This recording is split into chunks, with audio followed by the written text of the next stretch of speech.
See, Lois can hop up those stairs, baby.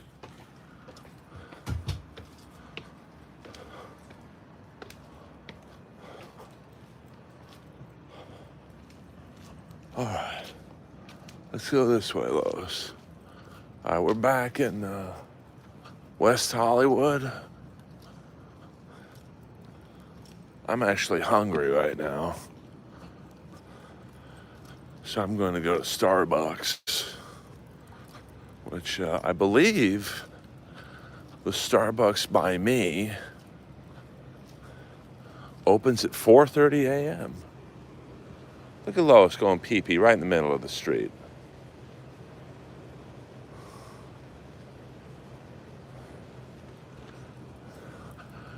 Now that's where Lois is quite simply amazing. We've literally just walked for an hour, and she's still got the juice in her.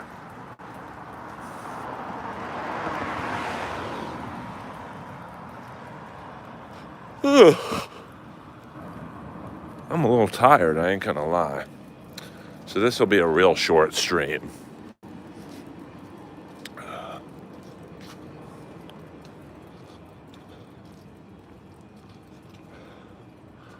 But now that I've walked her for quite a bit of time,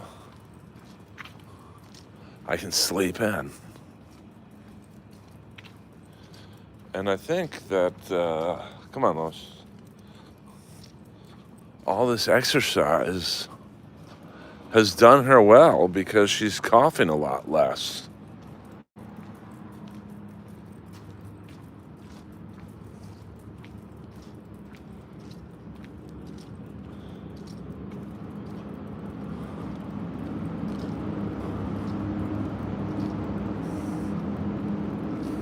Yeah, I'm back home in West Hollywood. So I'm hungry. So I'm gonna walk to Starbucks and get a impossible breakfast sandwich.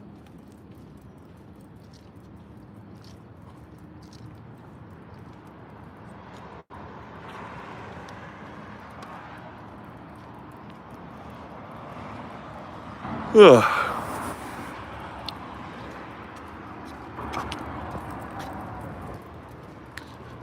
Oh, this guy. Oh my God, this guy's about to get hit. This fucking guy in the middle of the intersection, driving around a bicycle in dark clothing. I mean, the freaks are still out.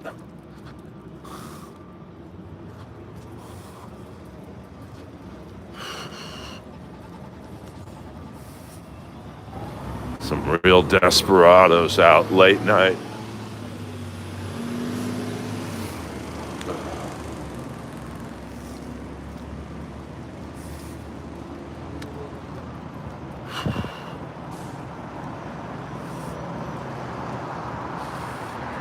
Gotta keep my head on a swivel out here. You never know what I could run into.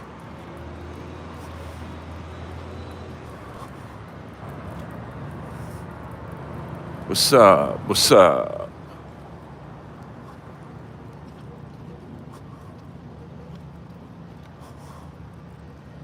Yeah, fake meat. I mean, it's not the healthiest thing in the world, but you know, at this hour, the options are limited because the crime in California is so bad now that 7-Eleven's fucking close at like midnight or 2. I don't think I would do stand-up comedy in Mexico.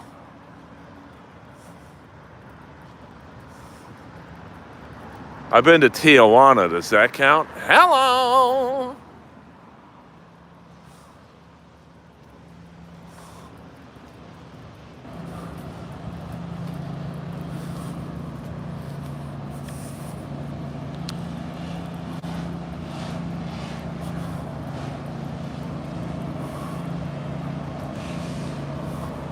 See, they're doing some major street washing right there.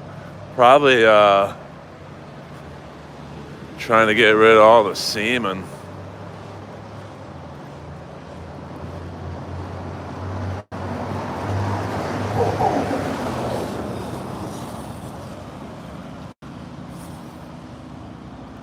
Oh.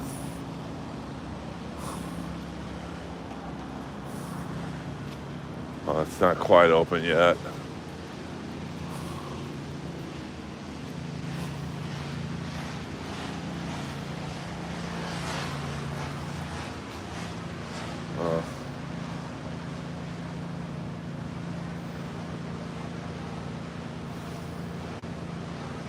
Let's see.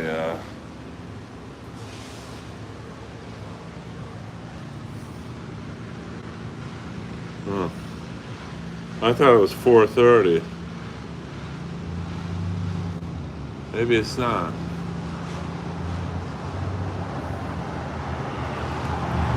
Hold on one. Well, we'll just hang out for a few more minutes. This is a gay neighborhood, bro. So, I mean, when you got a bar over there called the Mother Lode,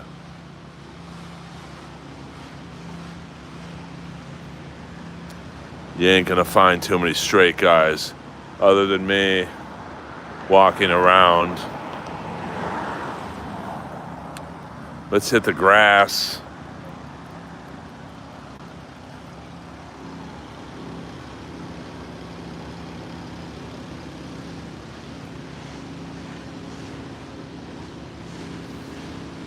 Come on, Lois, let's go over here.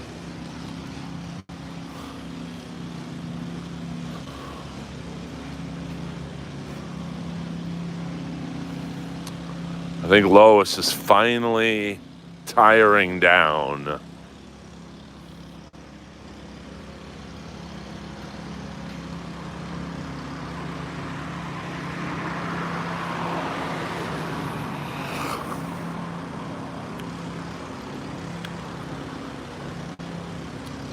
You hit the like and subscribe button.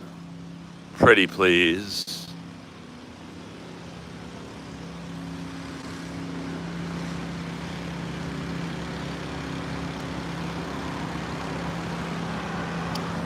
Kimberly, do I remember you from where?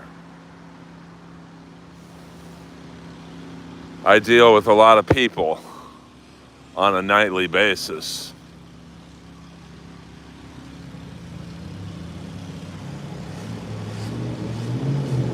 So right now, I don't remember you.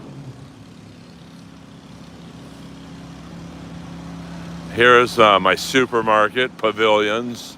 Now, they used to be open 24 hours, man. The freaks that were in here at 3 or 4 in the morning was really outstanding. But because they had so many problems late night in the store, they, I think it doesn't open until 6.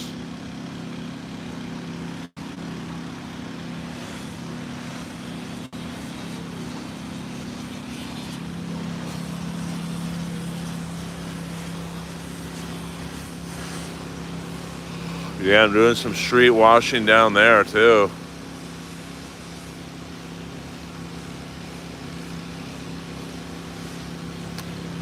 Man, what they must clean up on this street.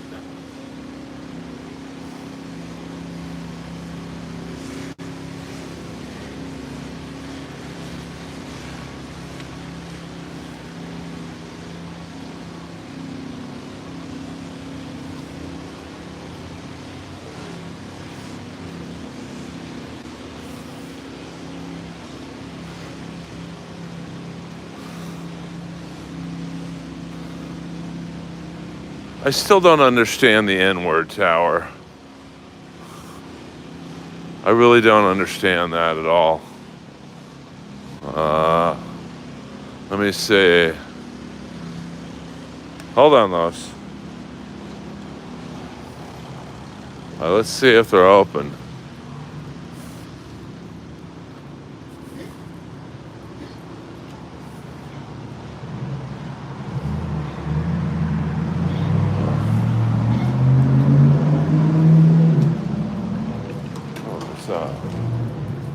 Hey, good morning.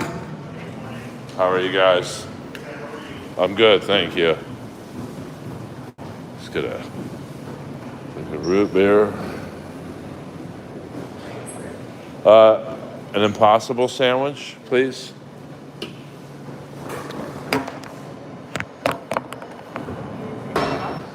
No, thank you. Earl?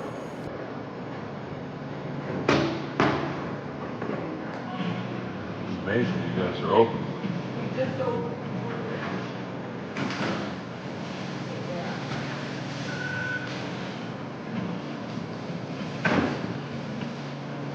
Thank you very much. Yeah. Isn't that great? They're open till, they're open at 4:30 in the morning. Oh, shit.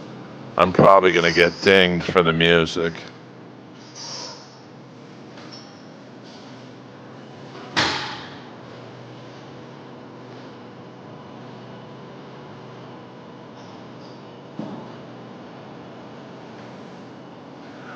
Well, she does not like a body harness, to be honest with you.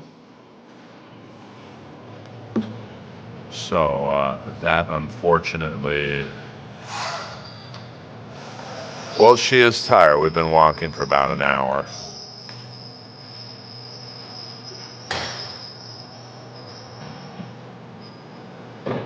So.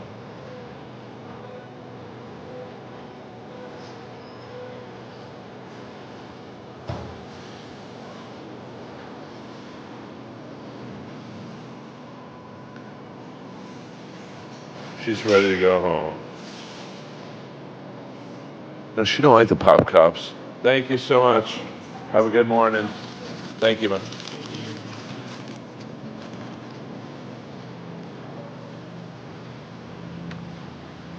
Now my channel will probably get dinged for that music.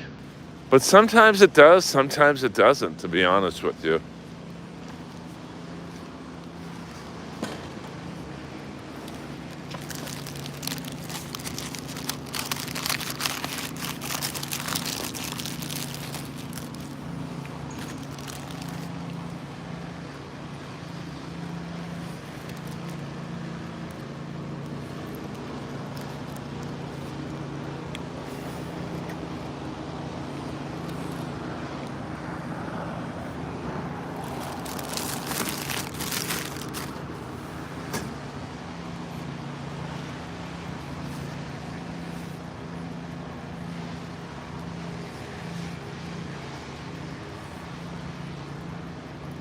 I'm eating off camera.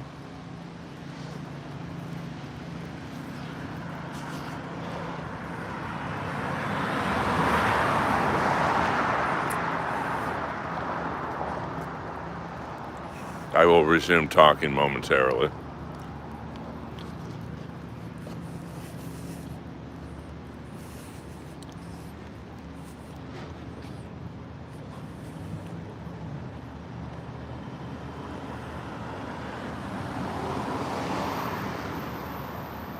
No, I'm not going to yell that out. Lois, come on.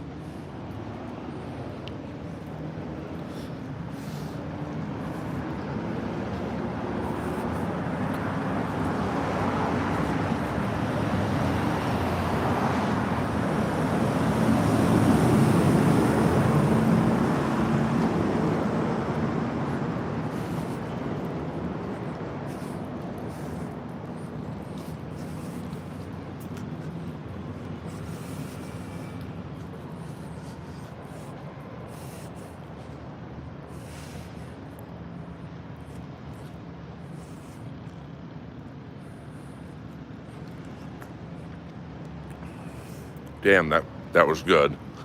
Actually, my day is just about ending.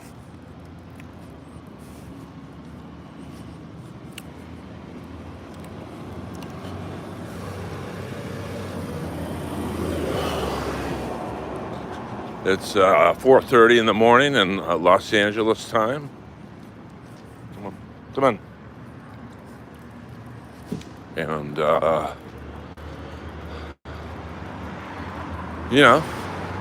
it's one of the the benefits of being a stand-up comic.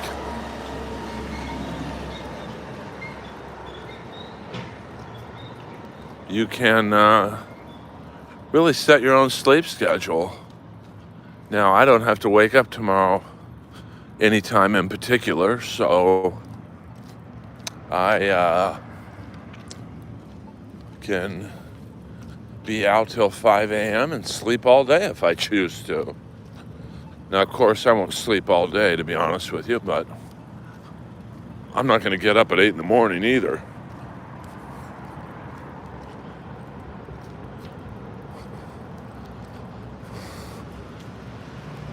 Good morning.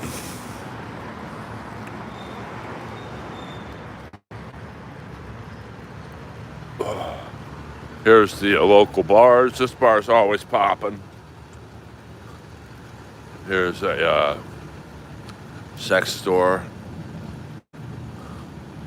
Here's a pretty big nightclub called Mickey's.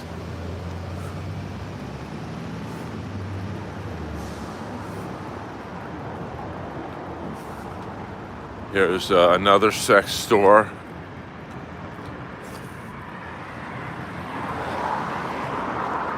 Another gay bar. Now this is pretty cool. This used to be Larrabee Sound Studios in the 80s. They say Prince did parts of Purple Rain here, and Ozzy Osbourne did The Ultimate Sin here. So this building has seen a lot of cocaine. Now I got to keep my head on a swivel because this alley to my left has seen some shit back in this day. Probably that alley too.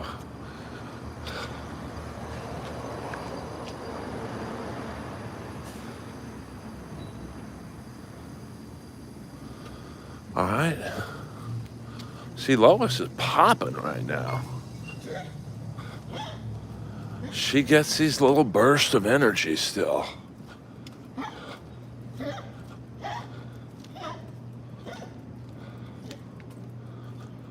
As you can see, she is walking substantially ahead of me.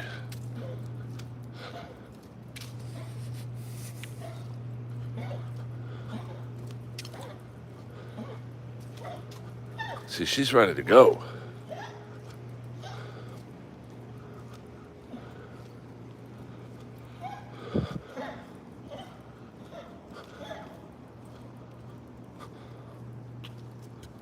Yeah, she is really cute. She means a lot to me. As annoying as she can be.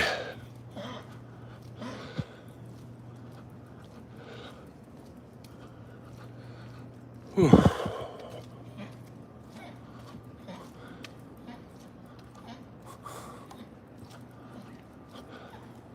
Watch this. Watch how fast she's. Come here. Come here. Come here. All right, watch how fast she takes off and how she knows exactly where to go. All right, go get him, Lois.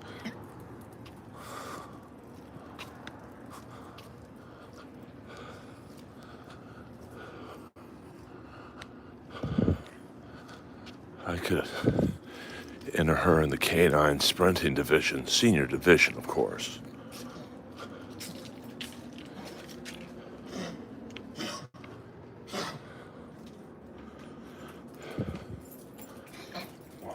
Shh.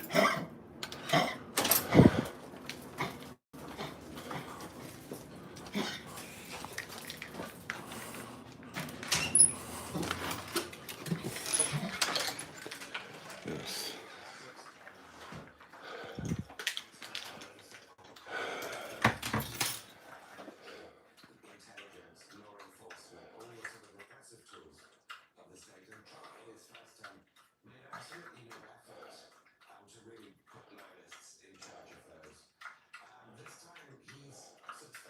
Yeah, she is thirsty. All right.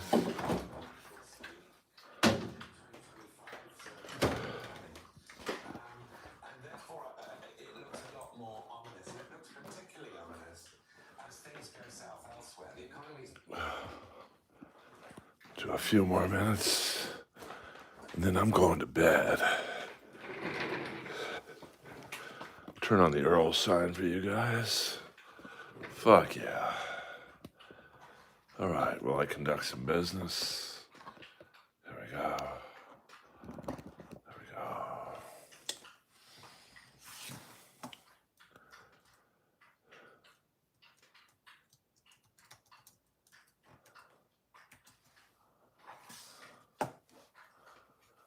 All right.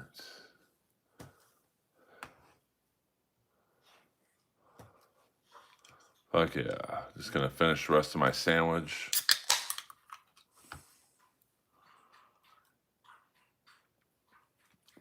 And then I will talk to you guys for a few more minutes. And then that's it.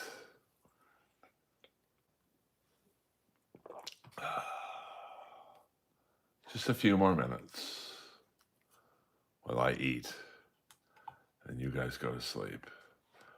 Or wake up. I'm assuming I'm probably the only one going to sleep right now. But I do want to thank you guys for staying up with me, seeing the life of a stand-up comic, what we do when we're not on stage,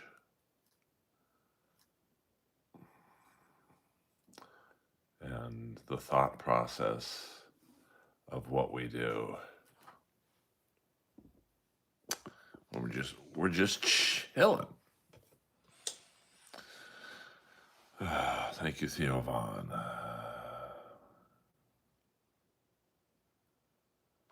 Well, Dirty Dan, that's certainly an interesting way to go about it.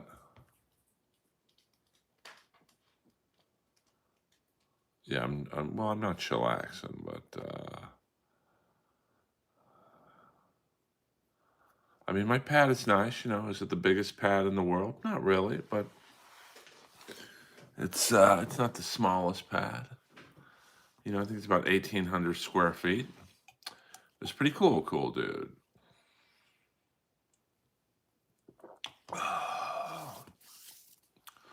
I'm just trying to crack the algorithm. Sup.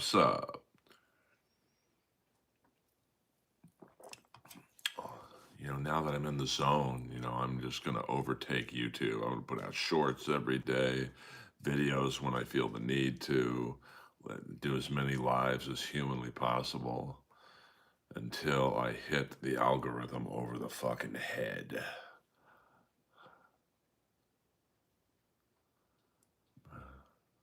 I don't know what that means, Kevin. Well, I mean, 18 people. It's not the most amount of people. Oh, thank you, Dirty Dan.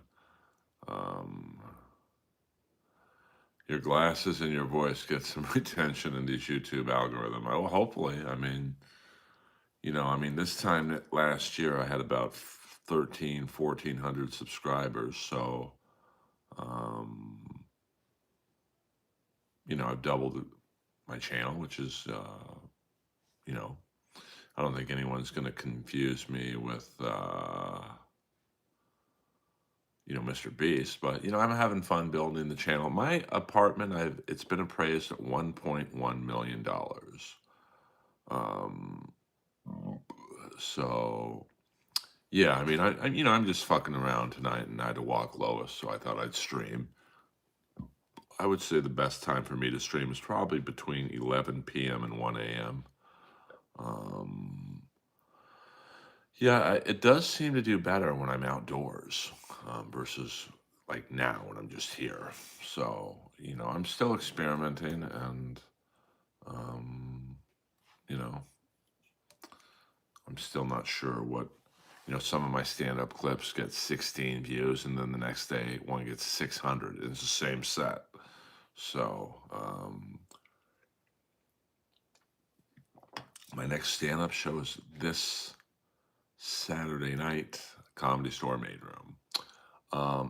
What would it cost to rent my condo? If I kept the condo and just rented it out, anywhere from $4,000 to $5,500. Um, so,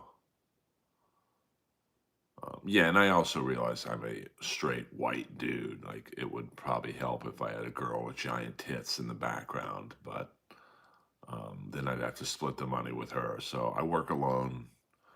I don't interview people on this. I mean, I do have a podcast where I interview people, but um, I pretty much am by myself. I hit record and I just talk for a half hour, an hour. So, maybe I should do the stream shirtless. Who knows?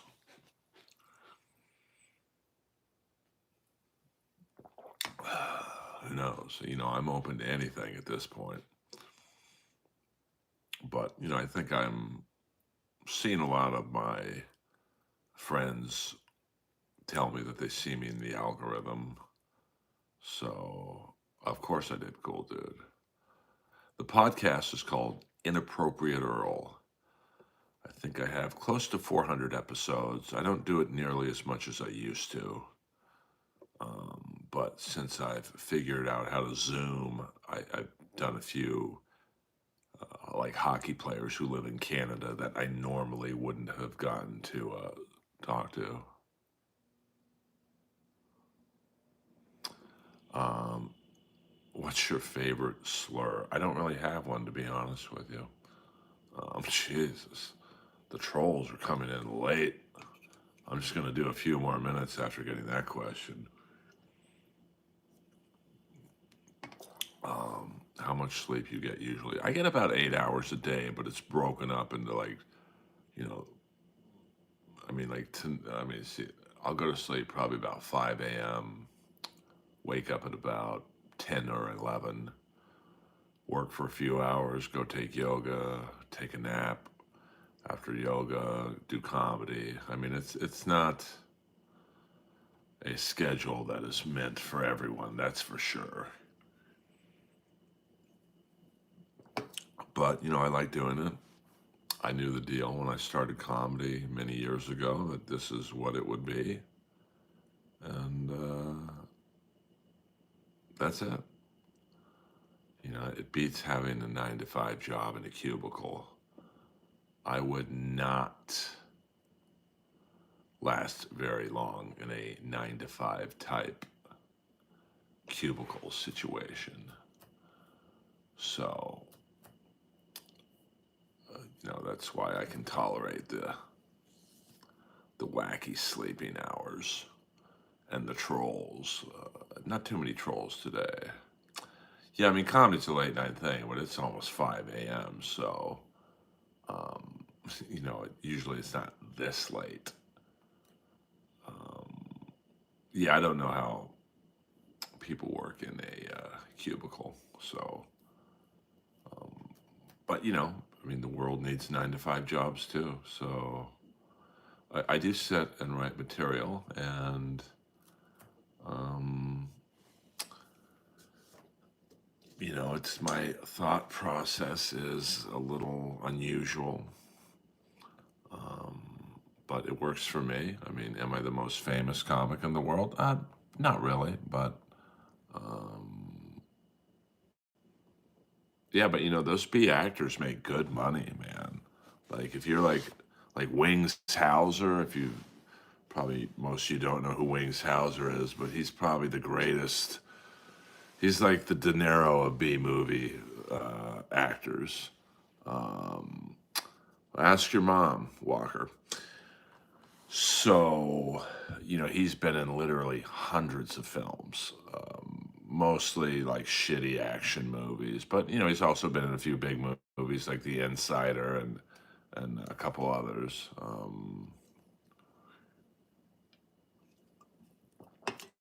Yeah, being independent is pretty cool. Um, no, I don't. I'm straight edge. I've never had a drug or a drink in my life, so that's also separates me from most comics. Most comics at least drink a little bit or smoke some weed or do a little bit of the booger sugar, but I don't do any of that stuff. Energy drinks are probably my Again, I'm straight edge. I'm as straight edge as you can get. So comedy is very subjective. I mean, I say that all the time in this stream. A lot of people like Louis C.K. I don't. A lot of people love Bill Hicks. I don't. A lot of people love me. A lot of people don't.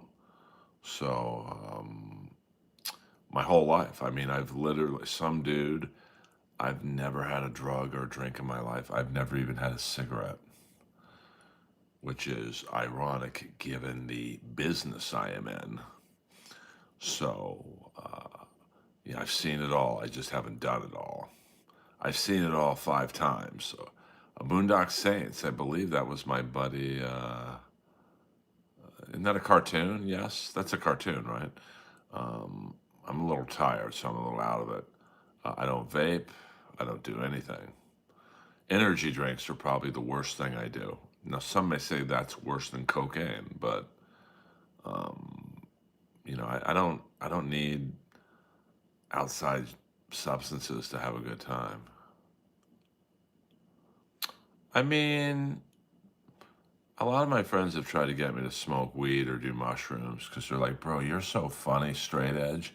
If you just opened up a little bit your mind, like to mushrooms or whatever, you'd be the fucking funniest comic ever. But, I'm just not going to do it.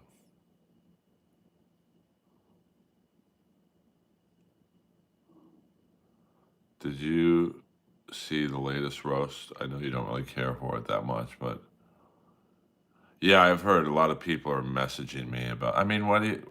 I didn't see it. I don't watch anything roast battle related, but it's true. This just this generation of roast battle sucks. I've been saying that for a long time.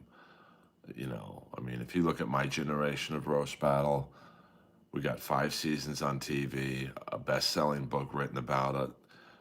Jason Reitman, who's like the hottest director in town, did a documentary about us. This generation of roast battle is getting none of that. It's just a bunch of open mic level comics hanging out with Jeff because they think he's cool and they think it's cool to meet John Mayer. It's like, dude, you can meet John Mayer at Equinox. He's there a lot and he's also at Saddle Ranch a lot. And you don't have to work with Jeff for nothing. But, that's just how I feel. So, have you ever met Jason Alexander? I've done a comedy show at the Friars Club in front of him, but I did not meet him. So yeah, Gilbert Gottfried, he took it to another level. So maybe you guys can get me on Donnell Rollins' podcast. Does he have a podcast? I would love to get on that and talk shit with him. I texted him yesterday. He didn't get back to me, but might not be his number anymore. I don't know. So, but Jeff doesn't care. Like, Jeff's laughed at in the business, and he knows he's laughed at. He doesn't care.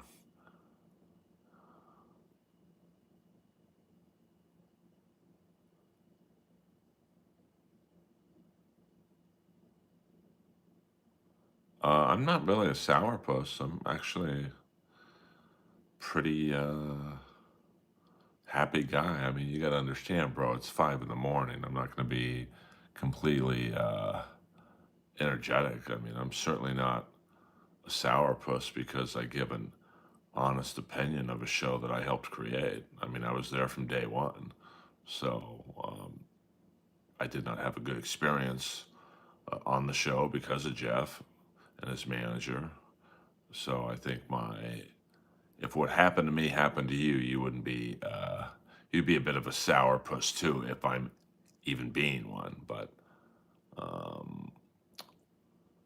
no, he doesn't have to go to bed. Like if that's what he thinks, that's what he thinks.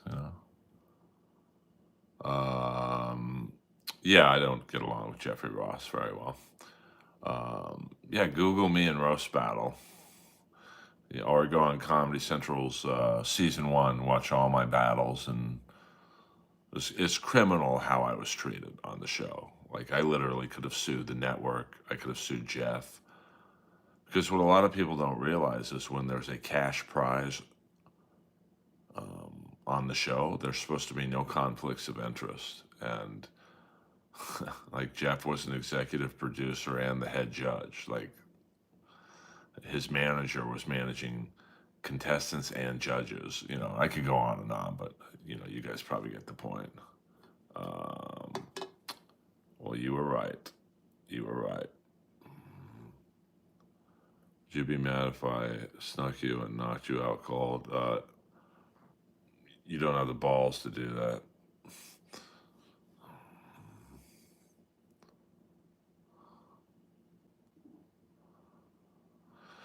Well, I mean, but if it's just you and I battling and there's no cash prize, and you and I are getting the same amount of money, hey, Earl, here's $500 to, battle Bobos. Okay, and Bobos gets $500 too. Then there can be conflicts of interest. But when it's a competition style cash prize, the winner gets X amount of dollars, the loser doesn't get as much, and third place not as much, and et cetera, et cetera. And I mean, I could have sued the network. There's literally if you've ever seen the movie Quiz Show, which was the game show scandal, ever since that happened, there's supposed to be no conflicts of interest, and there was. So, 100% articulate, John. What up, Frederick? Well, I mean, what happens though? Like, just to give you an example, like why Jeff shouldn't have been an executive producer and the head judge. What happens in a battle where Jeff is judging and one of the contestants is someone who writes jokes for him and the other contestant doesn't? He's going to clearly favor the person who writes jokes for him. And that happened in my season. So, you know. No, what I was saying was, in my season of Roast Battle, it was a cash prize show. Season 2, it was a cash prize show. Now, season 3, it was just one-off battles, so it wasn't a competition. So it was like me and you battling. We both get paid the same. But when there is like an NCAA, I think there was 16 battlers on my season, and it's eight people over here, 8 people over here. The winners face each other, the losers face each other. That's why Jeff should not have been a judge and an executive producer. So, and there's other things as well I won't get into because it's, kind of boring to you guys, but, there you go. Well, yeah, and I had helped start the show. So, and I know for a fact that, Comedy Central had passed on the show, like, I think at least once. Every network had passed on Roast Battle. So, the battle that sold the show was a battle between me and some dude where it was just the roof blew up. It was so good. The judges were good. Me and the person I was battling was good. Moses was great. The wave was great. The room was electric. And what a shock, Jeff wasn't there that night. And that's literally the show that helped sell the show to Comedy Central. So, Greg Giraldo, it's not even close. Who's better at roasting? But Jeff is a self-proclaimed roast master. I've challenged him to a roast battle for 2 years, and he's bitched out. So I don't respect him at all, as you can tell. So, okay, you kids. I love you guys. This was just an impromptu roast. It's 5 a.m. I mean, I could have sued him for sure, and I would have won. I mean, it's a law. But,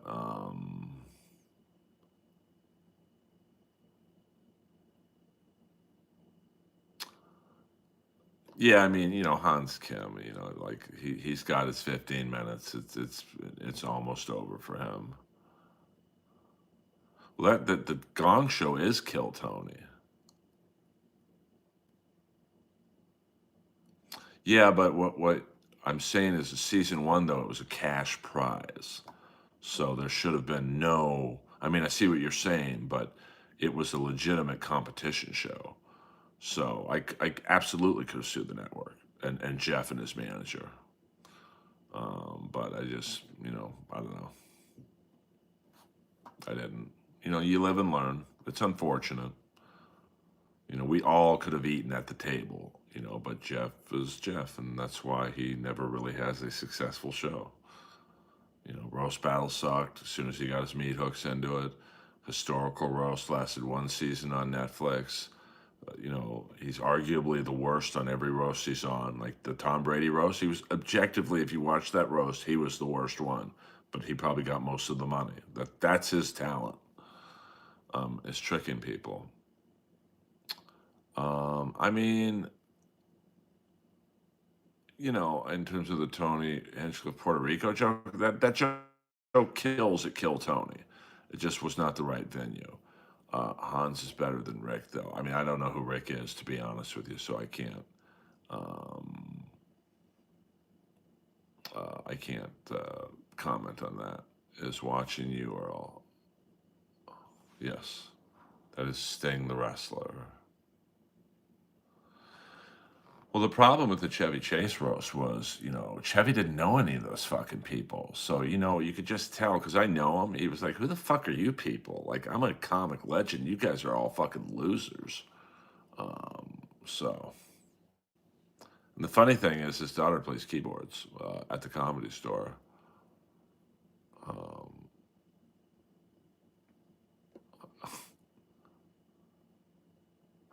I mean, it was okay. It just was not the right venue. We're gonna do 3 more minutes, guys, and then I'm going to sleep. So get your last minute questions and whatnot in. Well, he is like that, but you could tell that, that's the problem. Like the old school roast, like the Dean Martin roast, they were great because all those guys were fucking friends. So there was a camaraderie where Sammy Davis could take shit from Don Rickles and they loved each other. Now it's just, Tom Brady didn't know any of those fucking people. Uh, yeah, I mean, the situation was pretty bad. But that every now and then it's good to have that on a roast. Like, because then that gives the other roasters a chance to like zing Mike the situation Sorrentino. So, um, no comic should, no non-comic should be, 2 more minutes, guys, should be on a roast. It just never works out. Hit the like and subscribe button, pretty please. I would appreciate it. Pam Anderson roast was good, but it was very repetitive. The jokes, like we get it. She's a whore. Um, well, I mean, I tell you who was the funniest at the Alec Baldwin roast. I don't know. See, I watched it live because I wrote for Dr. Ken, but Caitlyn Jenner was fucking funny, man. She had the best joke, maybe one of the best roast jokes I've ever heard when she looked at um, Blake Griffin, who was dating one of his daughters, and she looked at him and go, "Hey, when you come over for dinner, just remember you'll be the second best athlete in the house." And that's just fucking funny, man. Um, so you know, all right, 1 more minute, guys. Earl is powering down. We're talking about roast and roast battle and roast jokes. Um, you know,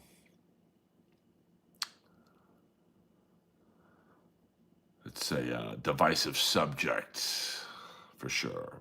30 seconds left, guys. Thank you for tuning in. I know it's early and late for some of you. It's actually late for me. The Earl Skakel batteries are on empty. Thank you, Jess Jenna. Appreciate the love and support. Uh-oh, message hell for review. You ever smash any of the female comics? You know, yes, I have, to be honest with you. Yes, CFW, good morning and good night. Flake, it is 5:05 in the morning for me in Los Angeles, California. So I'm going to power down, probably stream tonight at some point. I love you all. Earl Skakel, over and out.